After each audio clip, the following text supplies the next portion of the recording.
പോകുന്നത്. So number 1, he prioritises sleep. Warren ബഫറ്റിന് നിർബന്ധമായി 8 മണിക്കൂർ നേരമെങ്കിലും ഉറങ്ങിയിരിക്കണം എന്നുള്ളത്. കാരണം അദ്ദേഹം പറയുന്നത് അപ്പോഴേ നമ്മുടെ ഇമോഷണൽ സ്റ്റെബിലിറ്റിയും സ്ട്രെസ്സൊക്കെ പെട്ടെന്ന് റിലീഫായി പോകുകയും നമ്മുടെ മെമ്മറി ഡെവലപ്പ് ആകുകയും ചെയ്യത്തുള്ളൂ എന്നാണ് പറയുന്നത്. Number 2, he engages in brain boosting activities. Warren Buffett 94-ാം വയസ്സിൽ പോലും കളിക്കാൻ സമയം കണ്ടെത്തുന്ന ഒരാളാണ്.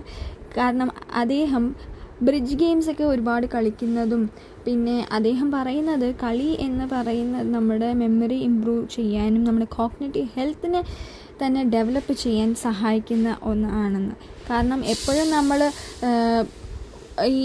ഇതിലൊക്കെ വർക്ക് ചെയ്യുന്നത് കൊണ്ട്, അതായത് ഇലക്ട്രോണിക് ഐറ്റംസ് മാത്രം നമ്മൾ യൂസ് ചെയ്യുന്നത് കൊണ്ട് നമ്മുടെ ബ്രെയിനിലെ സ്ട്രെങ്തും പിന്നെ നമ്മുടെ മെമ്മറിയും കുറഞ്ഞു വരികയാണെന്നും അതുകൊണ്ട് കൊച്ചു കുട്ടികളെ പോലെ കളിക്കാനും നമ്മൾ സമയം കണ്ടെത്തണം എന്നാണ് അദ്ദേഹം പറയുന്നത്.